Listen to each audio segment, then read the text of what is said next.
अस्सलाम वालेकुम। 8 क्लास हम लोग पढ़ रहे हैं क्लेवर मिर्चू। क्लेवर मिर्चू के कल हमने फर्स्ट वाला और सेकंड वाला पैराग्राफ किया था। फर्स्ट वाले पैराग्राफ्स में हम लोगों ने सेटिंग देखी थी कि वो किस गांव से ये बिलोंग करती है। आप लोगों की जो स्टोरी है, ठीक है, उसमें उनके बेटे वगैरह का पूरी सेटिंग हम लोगों ने देखी थी। उसके बाद जो आप लोग की स्टोरी का करैक्टर है, मेन हीरो जो है, उसको इंट्रोड्यूस करवाया था, ठीक है। और आज हम लोगों ने पैराग्राफ नंबर 3 पढ़ना है। पैराग्राफ नंबर 3 देखें। वंस इट हैपेंड, ऐसा क्या वाक़या हुआ या एक दफ़ा ऐसा हुआ। वंस एक दफ़ा, इट हैपेंड ऐसा हुआ, डैट के देयर वाज नो रेन के बारिश ना हुई थी, फॉर मंथ्स महीनों के लिए, ऑन एंड आखिर पर या इख्तिताम पर। स्टूडेंट्स यहाँ पे देखें कि फॉर मंथ्स कई महीनों तक, जो फॉर वर्ड है, फॉर यहाँ पे हमारा क्या है, पीरियड ऑफ टाइम। जिस तरह आपने point of time, period of time पढ़ा था प्रेजेंट परफेक्ट कॉन्टिन्यूस में, तो फॉर जो है वो हमारा मंथ्स आता है कि कई महीनों तक, तो ये पीरियड ऑफ टाइम है हमारा। फॉर क्या है, पीरियड ऑफ टाइम। तो once it happened, it happened जो सेकंड फॉर्म है, पास्ट की बात हो रही है। दैट के देयर वाज भी आपका पास्ट का है, नो रेन कोई बारिश, for months on and. Students एक दफ़ा ऐसा हुआ कि कई महीनों तक मुसलसल कोई बारिश ना हुई। अ ग्रेट फैमिन, फैमिन क्या होता है आप लोग कहत, मीन्स के लेक ऑफ फूड। स्प्रेड फैला हुआ, स्प्रेड आपका पास्ट का है, ठीक है। अक्रॉस आर पार, द लैंड, लैंड मीन्स ज़मीन या इलाका, एंड द वुड कटर और लकड़हारा, सून जल्द ही। स्टूडेंट्स यहाँ पे जो सून वर्ड है वो हमारा एडवर्ब है। हैड नथिंग, कुछ नहीं था, तो यहाँ पे हैड जो है वो हमारा पास्ट का है, नथिंग जो है वो हमारा डिटरमाइनर्स है। नथिंग क्या है, डिटरमाइनर्स हमारा वर्ड है। टू गिव देने को, टू इस फैमिली अपने ख़ानदान को। नथिंग जो है वो हमारा डिटरमाइनर्स है। टू गिव जो है वो हमारा इन्फिनेटिव है, टू इस फैमिली अपने ख़ानदान को। A great famine spread across the land, and the woodcutter soon had nothing to give to his family. सारे इलाके में ज़बरदस्त कहर फैल गया और जल्द ही लकड़हारे के पास अपने ख़ानदान को देने के लिए कुछ ना था। All the savings, तमाम बचतें या तमाम जमा की हुई रकम या तमाम जमा पूंजी, वर गॉन चली गई थी या ख़त्म हो गई थी, ये हमारा पास्ट का है। सेंटेंसेस वर है, गॉन चली गई। And there was nothing, nothing देखिए पीछे हमने पढ़ा था, नथिंग होता है डिटरमाइनर्स आपका। लेफ्ट मीन्स होता है बचा या बची, टू ईट खाने को, लेफ्ट बची, टू ईट जो है वो इन्फिनेटिव है आप लोगों का। All the savings were gone and there was nothing left to eat. Students यहाँ पे हमारे पास क्या आता है कि तमाम जमा पूंजी या तमाम जमा की हुई रकम ख़त्म हो गई, वर गॉन ख़त्म हो गई, and there was nothing left to eat, और खाने के लिए कोई चीज़ ना बची। नेक्स्ट देखिए, इसके साथ आपका रेलेवेंट क्वेश्चन है। Students look at the question, why was there nothing to eat, खाने के लिए कोई चीज़ ना बची। इसको आपने क्या करना है, एक तो हमारे पास रीज़न पूछी गई है कि वाई, क्यों। पास्ट का सेंटेंसेस है हमारा, ये पूरा का पूरा क्वेश्चन पास्ट में किया गया है। वाज जो है वो हमारा हेल्पिंग वर्ब है। अब student was there was nothing to eat, खाने के लिए कुछ नहीं था, तो इसको हम किस तरह करते हैं कि there was nothing to eat, खाने के लिए कुछ ना था, बिकॉज क्योंकि A great famine spread across the land, and the woodcutter soon had nothing to give to his family. कि जो ज़माने में सारे इलाके में जो कहत फैल गया था, उस कहत की वजह से लकड़हारे के पास अपने ख़ानदान को देने के लिए कुछ नहीं था। Next paragraph number 4। We can no longer, longer होता है मज़ीद या काफ़ी। We can no longer feed crop our children, अपने बच्चों को, ठीक है।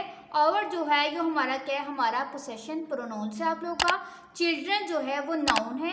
We can no longer feed our children हम अपने बच्चों को मज़ीद कुछ नहीं खिला सकते। कैन जो स्टूडेंट्स यहाँ पे हमारा जो है वो मॉडल वर्ब्स है।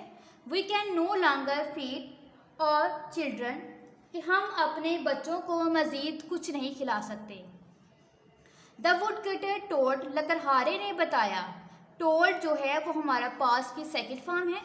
द वुडकटर टोल्ड, लकड़हारे ने बताया, हिज वाइफ अपनी बीवी को, वन नाइट एक रात को, एज जैसा कि, दे सैट वो बैठे हुए, बिसाइड करीब, द एम्प्टी मीन्स खाली, अर्थ मीन्स होता है चूल्हे। अब स्टूडेंट्स देखिए यहाँ पे पास्ट के सेंटेंसेस चल रहा है।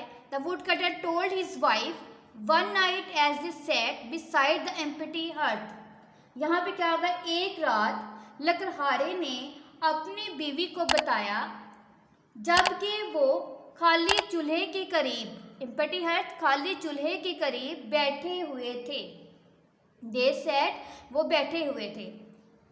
When जब द बॉयज़ लड़के गेट अप उठेंगे, इन द मॉर्निंग सुबह, फॉर देयर ब्रेकफास्ट तो उनको नाश्ते के लिए या उनको खाने के लिए, देयर इज़ नथिंग, नथिंग हमको हमने पीछे पढ़ा था, ये हमारा डिटरमाइनर है।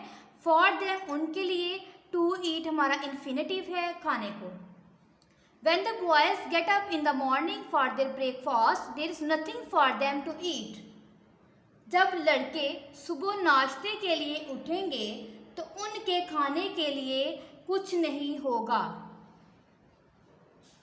माई डियर, यहाँ पे माई डियर जो है वो वुडकटर ने अपनी वाइफ को बोला है। माई डियर मेरी प्यारी, there is only one thing, सिर्फ एक चीज़ है, दैट के वी कैन डू, जो हम कर सकते हैं। ये भी हमारा मॉडल वर्ब्स है। मॉडल वर्ब्स के बाद ये देखिए हमारी डायरेक्ट फर्स्ट फॉर्म आ जाती है। My dear there is only one thing that we can do, मेरी प्यारी हम सिर्फ एक ही काम कर सकते हैं। वी मस्ट, मस्ट भी जो है वो आपका मॉडल वर्ब्स है। वी मस्ट टेक देम, हम उसको उनको हमें ले जाना चाहिए। इनटू द फॉरेस्ट जंगल की तरफ, एंड लीव और छोड़ दें, देम हियर उन्हें यहाँ। अब देयर यहाँ पे जो है वो हमारा एडवर्ब ऑफ प्लेस है, ठीक है। जब देयर को हम एज सब्जेक्ट यूज़ करेंगे तो देयर का मीनिंग्स कोई नहीं आता कि उन्हें कि किसी चीज़ की मौजूदगी को या गैर मौजूदगी को जाहिर करने के लिए हम देयर को एज सब्जेक्ट यूज़ करते हैं। जब देयर हमारा एडवर्ब ऑफ प्लेस के तौर पे आता है तो ये किसी जगह की तरफ इशारा करता है, और वो जगह कौन सी है, जंगल की। We must take them into the forest and leave them there, कहते हमें चाहिए कि इन्हें जंगल में ले जाएं और उन्हें वहाँ छोड़ दें। मे भी हो सकता है, सम यहाँ पे स्टूडेंट्स आपका डिटरमाइनर्स है, और सम का मतलब होता है कोई या कुछ, मीन्स के मुस्बत अंदाज में जब आप लोग पॉजिटिव थिंकिंग रखते हैं, किसी चीज़ के बारे में अच्छा सोचते हैं तो सम आता है। सम मीन्स के कोई, सम रिच मैन कोई अमीर आदमी, ठीक है। ये मुस्बत अंदाज में आपका डिटरमाइनर्स वर्ड है। रिच मैन एक अमीर आदमी, फाइंड्स देम उनको ले जाएंगे या उनको पालें, देम उन्हें, एंड टेक्स देम और उन्हें ले जाएं होम घर। Maybe some rich man finds them and takes them home, कहते हो सकता है कि कोई अमीर आदमी उनको पाले और उन्हें अपने घर ले जाए। आई एम श्योर, मुझे यकीन है, दैट के ही विल, ये क्या है, he will take better care of them. अब लकड़हारा क्या कह रहा है, कह रहा है कि मुझे यकीन है कि वो इनका बेहतर ख्याल रखेगा। उनके कहने का मतलब क्या है कि उनके पास खाने के लिए कुछ नहीं है, और लकड़हारा जो है वो अपनी बीवी को ये कह रहा है, और कहाँ बैठ के कर रहा है, खाली चूल्हे के करीब बैठे हुए हैं, और वो ये सोच रही है कि जब हमारे बच्चे, हमारे लड़के सुबह उठेंगे तो उनको नाश्ते के लिए क्या देंगे। तो उन्होंने कहा आगे से, लकड़हारा क्या कह रहा है अपनी वाइफ को कि हमारे पास सिर्फ करने के लिए एक ही चीज़ है कि हम अपने बच्चों को जंगल की तरफ ले जाएं और उन्हें वहाँ छोड़ दें। हो सकता है कि कोई अमीर आदमी उन्हें देखे और अपने घर में ले जाए और उनकी परवरिश जो है वो हमसे बेहतर करे। स्टूडेंट्स आप लोग का ये थर्ड वाला और फोर्थ वाला पैराग्राफ था। उसके बाद इनके वर्ड्स मीनिंग्स देखें। वर्ड्स मीनिंग्स क्या है आप लोगों के, सबसे पहले हैपेंड, वाकया हुआ या ऐसा हुआ। स्टूडेंट्स ये जो वर्ड्स मीनिंग है ये आप लोग की स्टोरी के रिलेटेड ही है और आप लोग को रीडिंग के हिसाब से दिए गए हैं।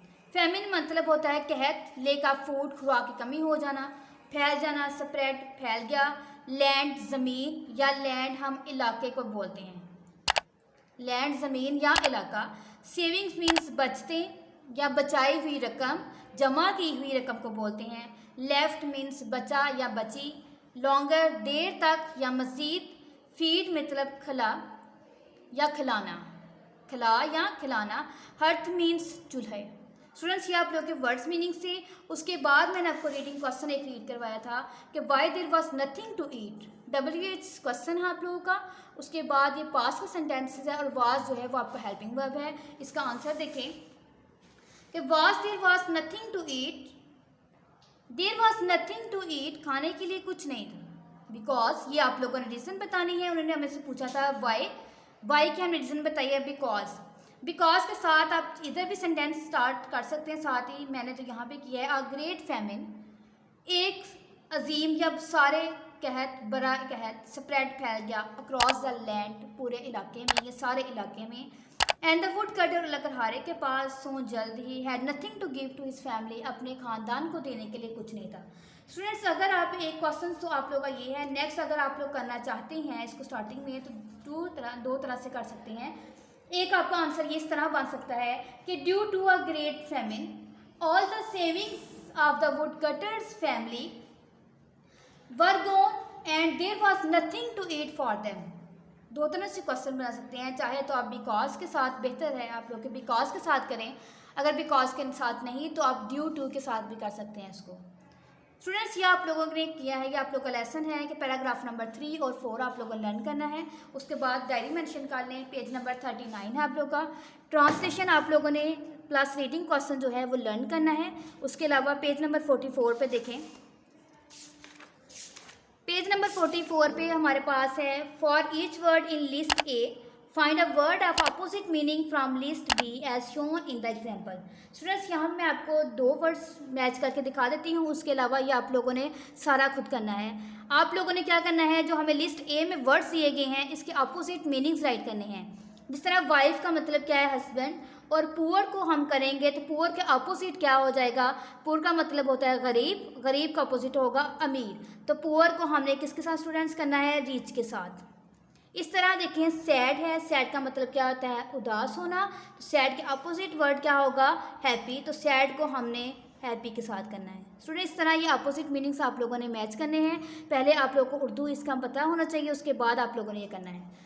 डायरी आप लोगों ने की थी कि page number 39 translation plus reading question learn करना है। पेज नंबर 44 पे पार्ट डी है। जिस तरह अपोजिट आपने किए थे लिस्ट ए और लिस्ट बी के कॉलम्स किए थे, उसको आप लर्न प्लस राइट करना है।